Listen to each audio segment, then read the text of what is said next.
ನಮಸ್ತೆ ಆತ್ಮೀಯರೇ, ನಾನು ನಿಮ್ಮ ಅಷ್ಟೋಚಂದ್ರಯ್ಯ ಪೂಜಾರಿ, ಶ್ರೀ ಸಿದ್ಧಿವಿನಾಯಕ ಗುರುಕುಲ ಮತ್ತು ವನಸ್ಪತಿ ಸಂಶೋಧನಾ ಕೇಂದ್ರದಿಂದ. ಆತ್ಮೀಯರೇ, ಹಿಂದಿನ ಪಾಠದಲ್ಲಿ ನಾವು ಜಲತತ್ವದ ಬಗ್ಗೆ ತಿಳ್ಕೊಂಡಿದ್ವಿ. ಅಗ್ನಿ, ಪೃಥ್ವಿ, ವಾಯು ಮತ್ತು ಜಲತತ್ವಗಳು ಹೆಚ್ಚಾದರೆ ಮತ್ತು ಕಡಿಮೆ ಆದರೆ ಏನೆಲ್ಲ ಸಮಸ್ಯೆಗಳಾಗುತ್ತೆ ಮತ್ತು ಅದಕ್ಕೆ ಏನೆಲ್ಲ ಪರಿಹಾರಗಳನ್ನು ಮಾಡ್ಕೋಬಹುದು ಅನ್ನುವಂಥ ವಿಚಾರಗಳನ್ನು ಹಿಂದಿನ ಪಾಠದಲ್ಲಿ ತಿಳ್ಕೊಂಡಾಗಿದೆ. ಈ ಪೃಥ್ವಿ ಅನ್ನತಕ್ಕಂಥದ್ದು ಏನಿದೆಯೋ ಇದರಲ್ಲಿ ಬರುವಂಥದ್ದೇ 4 ತತ್ವ: ಅಗ್ನಿ, ಪೃಥ್ವಿ, ವಾಯು, ಜಲ. ಬ್ರಹ್ಮಾಂಡ ಅನ್ನುವಂಥದ್ರಲ್ಲಿ 4 ತತ್ವಗಳು ಅನ್ನುವಂಥದ್ದು ಇರುತ್ತೆ. ಇನ್ನು ಅದನ್ನು ಬಿಟ್ಟು ಇನ್ನೊಂದು ತತ್ವ, 5ನೇ ತತ್ವನೇ ಆಕಾಶ ತತ್ವ. ಏನಿದು ಆಕಾಶ ಅಂತಂದ್ರೆ ಎಲ್ಲಿದೆ ಅದು? ಈ ರೂಮಲ್ಲಿ ಇದೆಯಾ? ಇಲ್ಲ. ಇದೇನಿದು? ಗೋಡೆ ಅಲ್ಲ? ಅದು ಅಲ್ಲ. ಇದು ಮಧ್ಯದಲ್ಲಿ ಇದೆಯಲ್ಲ, ಅದೇನದು? ಈ ಸ್ಪೇಸ್ ಅನ್ನೋದು ಇದೆಯಲ್ಲ, ಅದೇ ಆಕಾಶ ತತ್ವ. ಖಾಲಿ ಜಾಗ. ಅದು ನಿನ್ನ ಒಳಗಿದೆಯಾ? ಇದೆಯಾ? ಈ ಬ್ರಹ್ಮಾಂಡದಲ್ಲಿ ಈ ಗ್ರಹಗಳು, ನಕ್ಷತ್ರಗಳು, ಈ ಮಂಡಲ, ಇದೆಲ್ಲವನ್ನು ಬಿಟ್ಟು ಏನೋ ಒಂದು ಇದೆಯಾ? ಆಕಾಶ ಇದೆಯಲ್ಲ, ಆ ಆಕಾಶದ ಒಳಗಡೆನೆ ಇದೆಲ್ಲ ತೇಲಾಡ್ತಾ ಇದೆ. ಹೌದಾ? ಹಾಗಿದ್ರೆ ಯಾವುದು ದೊಡ್ಡದು ಇದರಲ್ಲಿ? ಆಕಾಶ. ಆ ಆಕಾಶ ತತ್ವವನ್ನ ಇಲ್ಲಿ ಜೀವಕಾರಕ ಅಂತ ಕರೆಯಲಾಗಿದೆ. ಜೀವ. ಆಲ್ಮೋಸ್ಟ್ ಇಲ್ಲಿ ಮನುಷ್ಯರು ವಾಸ ಆಗೋದಕ್ಕೆ ಯೋಗ್ಯವಾಗಿರತಕ್ಕಂತಹ ಒಂದು ಸ್ಥಳ ಅಂತ ಕೇಳಿದ್ರೆ ಅದನ್ನ ಇಲ್ಲಿ ಪೃಥ್ವಿ ಅಂತ ಗುರುತಿಸಲ್ಪಟ್ಟಿದೆ ವೈಜ್ಞಾನಿಕವಾಗಿ. ಇನ್ಯಾವುದೋ ಲೋಕಗಳೆಲ್ಲ ಬಗ್ಗೆ ಎಲ್ಲ ಮಾತಾಡ್ತಿರ್ತಾರೆ. ಇರ್ಲಿ, ಆ ಲೋಕಗಳನ್ನು ಹುಡುಕದಾಗ ಏನಂತ ಕೇಳಿದ್ರೆ ಆ ಲೋಕಗಳು ಎಲ್ಲ ಇಲ್ಲೇ ಸಿಗುತ್ತೆ ನಿನ್ಗೆ.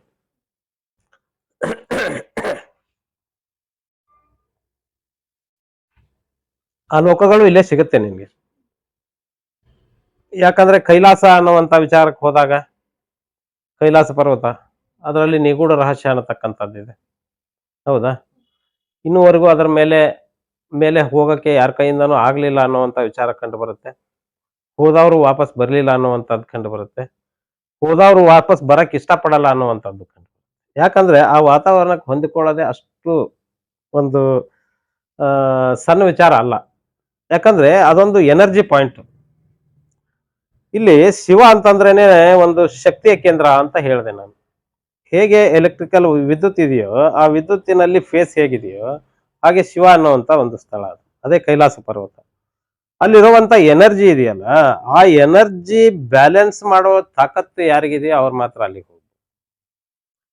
ಹಾಗಿದ್ದಾಗ ಈ ಭೂತಗಳು ಅಂತ ಹೇಳಿದೆ ನಾನು, ಪಂಚಭೂತಗಳು ಅಂತ. ಭೂತ ಅಂದ್ರೆ ಏನು? ಆತ್ಮ ತಾನೆ. ಆ ಆತ್ಮನ ಅಧಿಪತಿ ಯಾರು? ಪರಮಾತ್ಮ ಅಲ್ವಾ? ಅಂದ್ರೆ ಈ ಪರಮಾತ್ಮ ಅನ್ನುವಂಥವನಿದಾನಲ್ಲ, ಇವನು ಆತ್ಮಗಳ ಅಧಿಪತಿ ಆದ ಅಲ್ಲಿಗೆ. ಇನ್ನು ಉಳಿದದ್ದೇನು? ಪೃಥ್ವಿ ಅಲ್ವಾ? ಹಾಗಿದ್ದಾಗ ಇದೆಲ್ಲ ದೇಹಕ್ಕೆ ಸಂಬಂಧಪಟ್ಟಂತ ವಿಚಾರ ಆಯ್ತು. ಆ ಪರಮಾತ್ಮ ಅನ್ನುವಂಥದ್ದು ಆತ್ಮನಿಗೆ ಸಂಬಂಧಪಟ್ಟಂತ ವಿಚಾರ. ಇಲ್ಲಿ ಸೃಷ್ಟಿಯ ರಚನೆ ಹೇಗಿದೆ ಅಂತ ಕೇಳಿದ್ರೆ, ನೋಡು, ಈ ಬಲಗಡೆ ಶರೀರ ಇದೆಯಲ್ಲ, ಈ ಬಲಗಡೆ ಶರೀರವನ್ನ ಶಕ್ತಿಮಯ ಶರೀರ ಅಂತ ಕರೆದಿದ್ದಾರೆ. ಎಡಗಡೆ ಶರೀರವನ್ನ ಶಿವಮಯ ಶರೀರ ಅಂತ ಕರೆದಿದ್ದಾರೆ. ಹೌದಾ? 3 ನಾಡಿಗಳು ಪ್ರಮುಖ ಅಂತ ಹೇಳಿದ್ರಲ್ಲಿ. 72,000 ನಾಡಿಗಳಲ್ಲಿ 3 ನಾಡಿಗಳು ಪ್ರಮುಖ ಅಂತ ಹೇಳಿದ್ರು. ಯಾವುದು? ಇಡಾನಾಡಿ, ಪಿಂಗಳ ನಾಡಿ, ಮತ್ತೆ ಸುಷುಮ್ನ ನಾಡಿ. ಹೌದಾ? ಅದರಲ್ಲಿ ಇಡಾನಾಡಿ ಅನ್ನುವಂಥದ್ದು ಎಡಕ್ಕಿದೆ, ಪಿಂಗಳ ಅನ್ನುವಂಥದ್ದು ಬಲಕ್ಕಿದೆ, ಸುಷುಮ್ನ ಅನ್ನುವಂಥದ್ದು ಮಧ್ಯದಲ್ಲಿದೆ. ಅಲ್ಲ, ಈ ಶಕ್ತಿ ನಾಡಿ ಇದೆಯಲ್ಲ, ಅದನ್ನೇ ಅಡ್ಡನಾಡಿ ಅಂತ ಕರೆಯೋದು. ಶಕ್ತಿ ನಾಡಿಯನ್ನ ಅಡ್ಡನಾಡಿ ಅಂತ ಕರೆಯೋದು.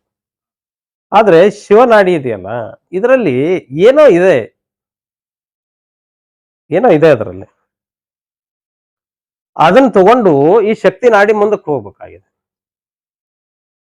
ಯಾಕೆ ಆ ಟಾಪಿಕ್ ಬರ್ತಾ ಇದ್ದೀನಿ ಅಂತ ಕೇಳಿದ್ರೆ, ಇಲ್ಲಿ ನಾನು ಕೆಲವು ಪರಿಹಾರಗಳನ್ನು ಹೇಳ್ಬೇಕಾಗಿದೆ. ಆದ್ರೆ ಯಾವಾಗ ನಿನಗೆ ನಾನು ಹಿಂದಿನಿಂದಾನು ಹೇಳ್ಕೊಂಡ್ ಬರ್ತಾ ಇದ್ದೀನಿ ಒಂದು ಮಾತು, ಏನು ಮ್ಯಾನ್ ಮೇಡ್ ಲಾ.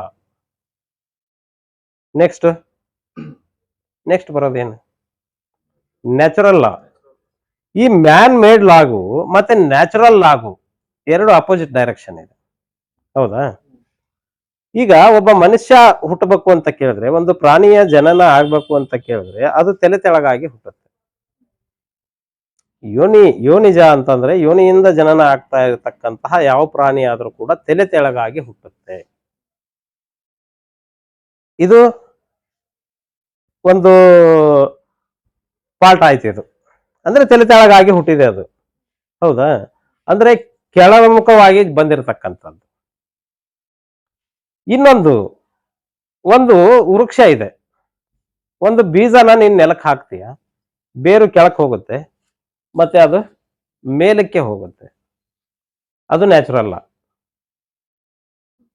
ಯಾಕೆ ಮನುಷ್ಯನಿಗೆ ಚಳಿಗಾಲದಲ್ಲಿ ಬೆಚ್ಚಗಿರ್ಬೇಕು ಅನ್ಸುತ್ತೆ? ಹೌದಾ? ಚಳಿ ಜಾಸ್ತಿ ಆದ್ರೆ ಏನಾದ್ರೂ ಹೊತ್ಕೋಬೇಕು, ಬೆಚ್ಚಗಿರ್ಬೇಕು ಅನ್ಸುತ್ತೆ. ಅಪೋಸಿಟ್ ತಾನೇ ಅದು. ಮಳೆಗಾಲದಲ್ಲಿ ನೀರು ಮೇಲೆ ಬೀಳಬಾರ್ದಂಗ್ ನೋಡ್ಕೋಬೇಕಾಗತ್ತೆ. ಬಿಸಿಲು ಜಾಸ್ತಿ ಬರ್ತಾ ಇದ್ರೆ ತಣ್ಣಗಿರ್ಬೇಕು ಅನ್ಸುತ್ತೆ. ಯಾಕೆ ಅದು ಹಾಗೆ ಅಂತ ಕೇಳಿದ್ರೆ, ಅದು ಹುಟ್ಟುವಾಗ್ಲೇನೆ ಹೀಗೆ ಹುಟ್ಟಿದೆ. ಹೀಗೆ ಹುಟ್ಟಿದೆ, ಆ ನ್ಯಾಚುರಲ್ ಆಗಿ ಇದು ವಿರುದ್ಧವಾಗಿ ಕೆಲಸ ಮಾಡಿ, ಅದು ಹೀಗೆ ಹೋಗುತ್ತೆ, ಇದು ಹೀಗೆ ಹೋಗುತ್ತೆ. ಹಾಗಾಗಿ ಇಲ್ಲಿ ಏನಾಗ್ತಾ ಇದೆ ಅಂತ ಕೇಳಿದ್ರೆ, ಇಲ್ಲಿ ನಾನು ಗುರುವಿನ ಬಗ್ಗೆ ಹೇಳ್ಬೇಕಾಗಿದೆ. ಇಲ್ಲಿ ಗುರುವಿಗೆ ಒಂದಿಷ್ಟು ಪರಿಹಾರಗಳನ್ನ ಕೊಟ್ಟಿದ್ದಾರೆ. ಈ ಗುರು ಅನ್ನುವಂಥದ್ದೇ ಆಕಾಶ ಮಂಡಲ ಇದು.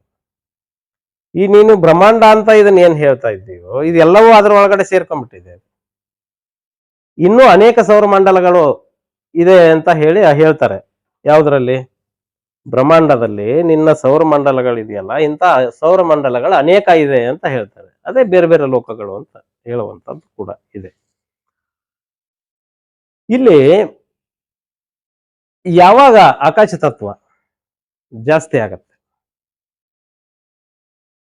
ಯಾವಾಗ ಮನುಷ್ಯನಲ್ಲಿ ಆಕಾಶ ತತ್ವ ಜಾಸ್ತಿ ಆಗತ್ತೆ, ಅವಾಗ ಏನೆಲ್ಲ ಸಮಸ್ಯೆಗಳಾಗತ್ತೆ ಅನ್ನುವಂಥದ್ದನ್ನ ನೋಡಿದಾಗ, ಮೊದಲನೇದಾಗಿ ಇಲ್ಲಿ ಐಸೋಲೇಷನ್ ಅನ್ನುವಂಥ ವಿಚಾರ ಕಂಡು,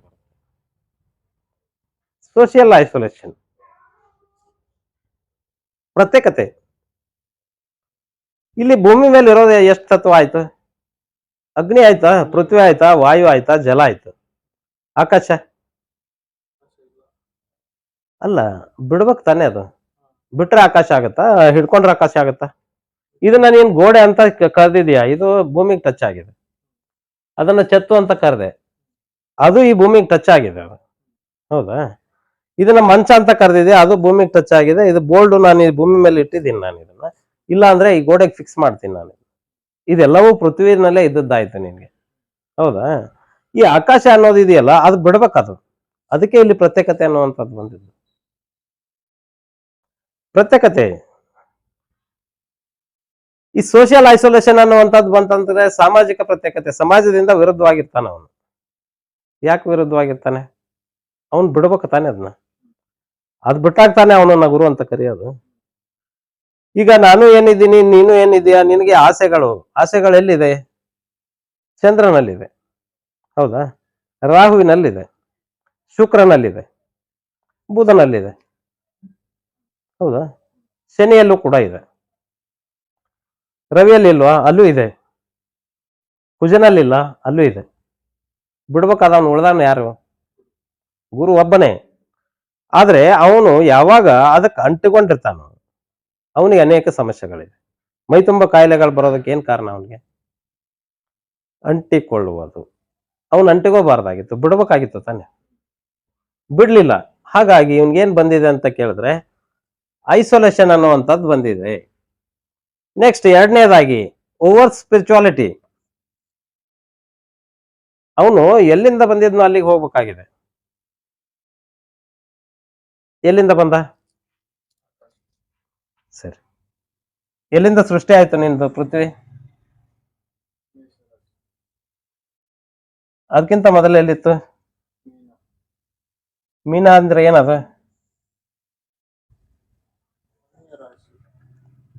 ಮತ್ತೆ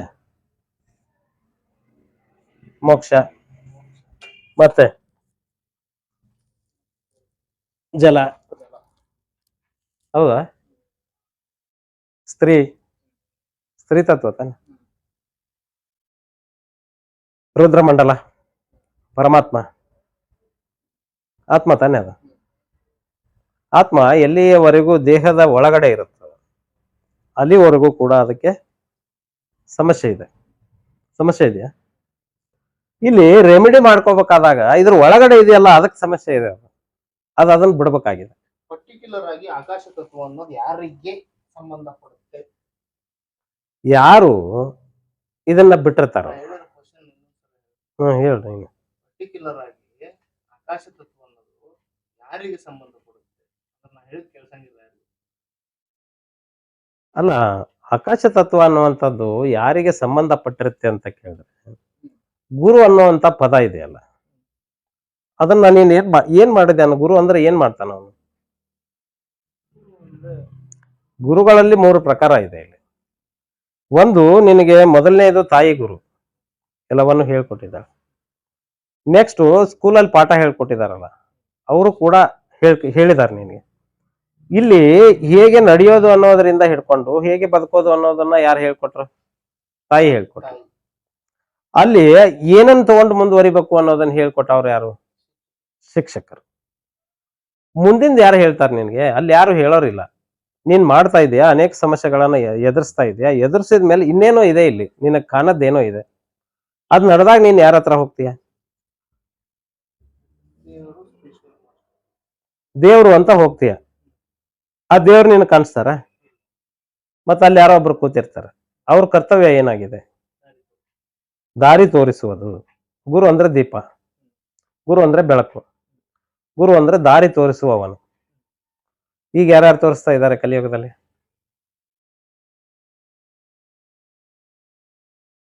ಯಾಕಂದ್ರೆ ನಿನಗಿಲ್ಲಿ ರಿಸಲ್ಟ್ ಬೇಕಾಗಿದೆ.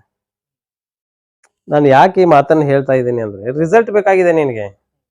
ನೀನ್ ಏನೇನೋ ನೋಡಿದ್ಯಾ. ಮೈಂಡ್ ಏನ್ ಮಾಡುತ್ತೆ ಅಂತ ಕೇಳಿದ್ರೆ, ನಿನ್ಗೆ ಏನ್ ಗೊತ್ತಾಗಲ್ವೋ, ಏನ್ ಕಾಣಿಸಲ್ವೋ, ಏನ್ ಅವಶ್ಯಕತೆ ಇದೆಯೋ ಅದನ್ನ ಹುಡುಕುತ್ತೆ. ಹೌದಾ? ಒಬ್ಬರ ಹತ್ರ ಹೋಗಿ ಕೇಳಿದೆ, ಅವ್ರೊಂಥರ ಸಜೆಸ್ಟ್ ಮಾಡಿದ್ದಾರೆ. ಇನ್ನೊಬ್ರ ಹತ್ರ ಹೋಗಿ ಕೇಳಿದೆ, ಅವ್ರೊಂಥರ ಸಜೆಸ್ಟ್ ಮಾಡಿದ್ದಾರೆ. ಮತ್ತೊಬ್ರ ಹತ್ರ ಕೇಳಿದೆ, ಅವರು ಒಂದಿಷ್ಟು ಸಜೆಷನ್ ಮಾಡಿದ್ದಾರೆ. ಬಟ್ ಅದ್ ನಿನ್ ಮನ್ಸಿಗೆ ಒಪ್ಕೊಳ್ತಾ ಇಲ್ಲ. ಅವ್ರು ಹೇಳಿದ್ದೆಲ್ಲ ಮಾಡಿದ್ಯಾ, ನಿಂದ ಆಗ್ತಾ ಇಲ್ಲ ಕೆಲಸ. ಯಾಕೆ? ಕ್ವಶನ್ ಮಾರ್ಕ್ ಇದೆ ತಾನೆ ಅಲ್ಲಿ. ಯಾಕಿದೆ ಅಂತ ಕೇಳಿದ್ರೆ, ನೀನು ಎಲ್ಲಿಯವರೆಗೂ ನಿನಗೆ ಪ್ರಾಮಾಣಿಕವಾದ ಗುರು ಸಿಗೋದಿಲ್ಲ ಅಲ್ಲಿಯವರೆಗೂ ನಿನ್ನ ಪ್ರಯಾಣವನ್ನು ಮುಂದುವರಿಸಬೇಕು. ಒಂದು ವೇಳೆ ಅವನ್ ಸಿಗ್ಲಿಲ್ಲ ಅಂತ ಇಟ್ಕೊ, ನೀನು ಸಿಗ್ತಾರೆ. ಅವ್ರ ಹತ್ರ ಎಷ್ಟು ಬೇಕೋ ಅಷ್ಟು ತಗೋ. ನೀನು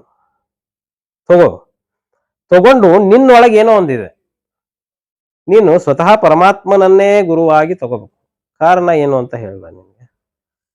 ಈ ಮೀನ ರಾಶಿಯಿಂದ ಇಲ್ಲಿಂದ ಪ್ರಾರಂಭ ಆಗಿದ್ದು, ಹೌದಾ? ಹುಟ್ಟುವಾಗ ಎಲ್ಲಿಂದ ಹುಟ್ಟಿತು? ಜಲದಿಂದ ಹುಟ್ಟಿದ್ದು, ಹೌದಾ? ಅಂದ್ರೆ ಇಲ್ಲಿಂದ ಹುಟ್ಟತಾ? ಅದಕ್ಕೆ ಹೇಳಿದ್ದು ನಾನು ಸದಾಶಿವ ಸಮಾರಂಭ ಅಂತ. ಇದು ಆರಂಭ ಆಗಿದ್ದು ಅಲ್ಲಿಂದ. ಹುಟ್ಟುವಾಗ್ಲೇ ಇಲ್ಲಿಂದ ಆಯ್ತಾ? ಜಲದಿಂದ ಹುಟ್ಟಿದೆ. ಏನ್ ಹುಟ್ಟಿದೆ? ಅಗ್ನಿ ಹುಟ್ಟಿಲ್ಲ, ಹೌದಾ? ನೆಕ್ಸ್ಟ್ ಅಗ್ನಿ, ಪೃಥ್ವಿ, ವಾಯು, ಜಲ. ಈ ಒಂದೊಂದು ರಾಶಿಯಲ್ಲಿ ಎಷ್ಟು ನಕ್ಷತ್ರ ಬರುತ್ತೆ? 2.25 ನಕ್ಷತ್ರ ಬರುತ್ತೆ. ಒಂದೊಂದು ನಕ್ಷತ್ರದಲ್ಲಿ ಎಷ್ಟು ಚರಣ ಬರುತ್ತೆ? 4 ಚರಣಗಳು ಬರುತ್ತೆ. 4 ಚರಣಗಳು ಒಂದು ರಾಶಿಯಲ್ಲಿ 4 ಚರಣ ಅಂತ ಕೇಳಿದ್ರೆ 12 ರಾಶಿಗೆ ಎಷ್ಟು ಚರಣ ಆಯ್ತು? ಇಲ್ಲಿ ಒಂದು ರಾಶಿಯಲ್ಲಿ 9 ಚರಣ ಬರುತ್ತೆ ನಿನಗೆ, ಅಲ್ವಾ? 9 ಚರಣ ಬರುತ್ತೆ. 9 ಚರಣ ಬರುತ್ತೆ ಒಂದು ರಾಶಿಯಲ್ಲಿ. 2.25 ನಕ್ಷತ್ರ ತಾನೆ ನೀನು. 4, 8, 9. ಒಂದು ರಾಶಿಯಲ್ಲಿ 9 ಚರಣ ಬಂದ್ರೆ 12 ರಾಶಿಗೆ ಎಷ್ಟು ಚರಣ ಆಗುತ್ತೆ? 108 ಚರಣ ಆಯ್ತಲ್ಲಿ, ಹೌದಾ? ಮನುಷ್ಯ ಮೇಷರಾಶಿ ಅಶ್ವಿನಿ ನಕ್ಷತ್ರ ಮೊದಲನೇ ಚರಣದಿಂದ ಮೀನರಾಶಿ ರೇವತಿ ನಕ್ಷತ್ರದ ಕೊನೆಯ ಚರಣಕ್ಕೆ ಬಂದಾಗ ಏನ್ ಮಾಡಿರ್ತಾನೆ ಅಂತ ಕೇಳಿದ್ರೆ ಇಲ್ಲಿರುವಂತ ಎಲ್ಲಾ ಗುಣಗಳನ್ನು ಸುತ್ತಿ ತಗೊಂಡು ಇಲ್ಲಿಗೆ ಬಂದಿರ್ತಾನ ಅವನು.